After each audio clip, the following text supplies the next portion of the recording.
नमस्कार, मैं पूनम मिश्रा अपने संस्कृत सागर चैनल पर आप सबों का पुनः स्वागत करती हूँ। पिछले वीडियो में हम लोगों ने विसर्ग संधि का पहले भाग उत्व संधि को पढ़ा था। आज हम लोग विसर्ग संधि का रुत्व संधि पढ़ेंगे। रुत्व संधि, दूसरा भाग रुत्व संधि। तो चलिए शुरू करते हैं रुत्व संधि। रुत्व संधि का नियम है, यदि विसर्ग के पहले अ या आ को छोड़कर कोई भी स्वर वर्ण हो या और विसर्ग के बाद कोई भी स्वर या किसी भी वर्ग का तृतीय चतुर्थ पंचम या य र ल व ह में से कोई वर्ण हो तो विसर्ग का र हलन हो जाता है। क्या है कि यदि विसर्ग के पहले अ या आ वर्ण को छोड़कर अ या आ को छोड़कर अ और आ नहीं आएगा इसमें विसर्ग के पहले, उनको छोड़ करके अ और आ को छोड़ करके कोई भी स्वर वर्ण हो यहाँ पे विसर्ग के पहले और विसर्ग के बाद कोई भी स्वर वर्ण हो या किसी भी वर्ग का तृतीय चतुर्थ पंचम या य र ल व ह में से कोई वर्ण हो तो विसर्ग का र हलन हो जाता है। चलिए देखते हैं उदाहरण में। मुनि धन अयम मुनिरयम। अब यहाँ पर ध्यान से देखिए कि मुनि के बाद विसर्ग है। नियम कहता है कि अ और आ को छोड़कर विसर्ग के पहले अ और आ नहीं आना है, तो यहाँ विसर्ग के पहले क्या है? ईकार है, अ और आ नहीं है, तो विसर्ग के पहले ईकार है और ये अ है, तो विसर्ग किस में बदला? र में। तो मुनिर हो गया, मुनिर धन अयम। अब ये जो र है वो अ में मिल करके पूरा र हो गया, तो इस तरह से मुनिरयम। इसमें भी है शिशु धन हसती, तो ये विसर्ग यहाँ पर विसर्ग के पहले उ है और बाद में य र ल व ह में से कोई वर्ण है, तो ये विसर्ग जो है वो र में बदला, तो र हलंत हुआ, इसलिए यहाँ पर आधा र हो गया है और शिशु धन हसती शिशुर हसती। उसी प्रकार है हरे धन इदम हरे रिदम। इसमें भी वही, यहाँ रि ध्यान से देखिए कैसे रि बना है।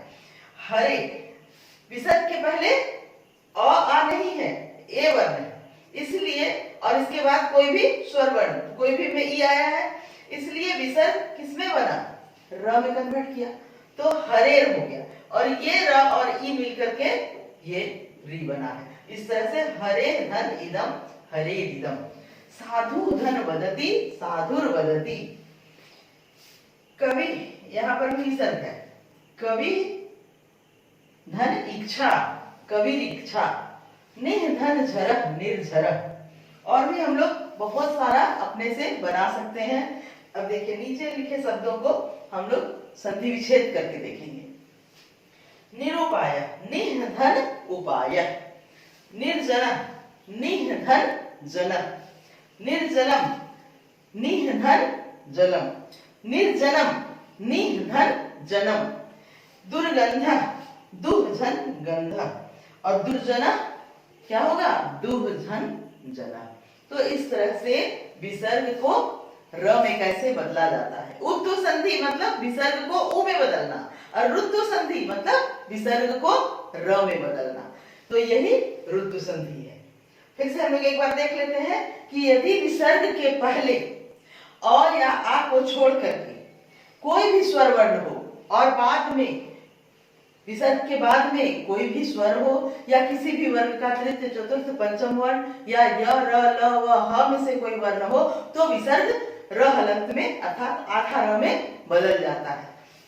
यहाँ पे सारा उदाहरण है। मुनि धन अयम मुनिरयम। शिशु धन हसति शिशु हसति। हरे धन इदम हरे इदम। साधु धन वदति साधुर वदति। कवि धन इच्छा कविर इच्छा। इसी तरह बहुत सारा अपने से क्रिएट कर सकते हैं। तो इस तरह से रुत्व संधि का पहला नियम पूरा हुआ। रत्व संधि के बाद अब हम सत्व संधि में आते हैं। विसर्ग संधि में 4 नियम बताए थे, जैसा कि पहले ही बता चुके हैं कि रत्व सत्व उत्व और विसर्ग का लोप होता है। तो हम लोगों ने रत्व संधि पढ़ा, उत्व संधि पढ़ा, अब हम सत्व संधि पढ़ते हैं। विसर्ग संधि में सत्व संधि।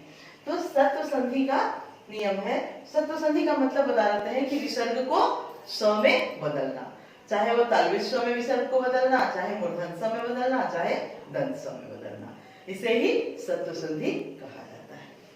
तो सत्व संधि का नियम है, यदि विसर्ग के बाद च छ तालव्य श रहे तो विसर्ग स में, ट ठ मूर्धन्य स रहे तो विसर्ग मूर्धन्य स में, और विसर्ग के बाद यदि त थ क दंत स वर्ण रहे तो विसर्ग दंत स में बदल जाता है। इसको हम लोग विस्तार से जानते हैं, एक एक करके जानते हैं और अच्छी तरह से समझते हैं कि यदि विसर्ग के बाद च वर्ण छ वर्ण तालव्य श वर्ण रहे तो विसर्ग तालव्य स में बदलता है। यदि विसर्ग के बाद ट ठ मूर्धन्य स रहे तो विसर्ग मूर्धन्य स में बदलता है। यदि विसर्ग के बाद त थ क या दंत स वर्ण रहे तो विसर्ग दंत स में बदलता है। यही ध्यान में रखना है। इन सब का उदाहरण मैंने अलग अलग लिख करके आपको बताया। देखिए जैसे कह धन चित कश्चित, इसमें देखिए विसर्ग के बाद च, इसलिए ये विसर्ग तालव्य श में बदला है। तो कह धन चित कश्चित, इसमें देखिए निह धन छल निश्चल, यहाँ भी छ है, विसर्ग के बाद क्या है छ है, इसलिए विसर्ग तालव्य श में बदला है। इसमें आप और भी बना सकते हैं, जैसे कह धन चौरह कश्चौरह, मृग धन छागह मृषछागह, बहुत सारा बना सकते हैं आप।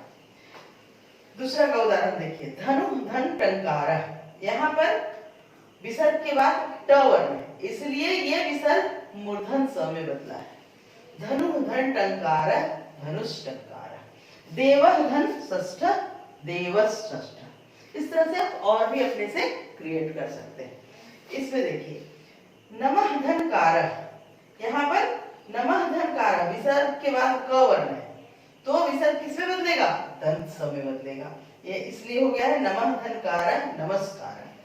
नमः धन करोति नमः करोति, पुरः धन कारः पुरस्कारः, तिरः धन कृत्य तिरस्कृत्य, नमः धन ते नमस्ते। बहुत सारा आप उदाहरण अपने से बना सकते हैं। तो इस तरह से आज हमारा रत्व संधि और सत्व संधि कंप्लीट हुआ।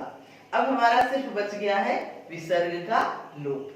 तो नेक्स्ट वीडियो में मैं आप लोगों को विसर्ग का लोप बतलाऊंगी कि कैसे विसर्ग छुप जाता है, लोप हो जाता है विसर्ग का, किन परिस्थितियों में विसर्ग का लोप हो जाता है। तो अगले वीडियो में मिलते हैं विसर्ग संधि का चौथा भाग विसर्ग का लोप लेकर के। तो तब तक के लिए धन्यवाद। और जिन्होंने भी मेरा चैनल अब तक सब्सक्राइब नहीं किया है वे जरूर करेंगे।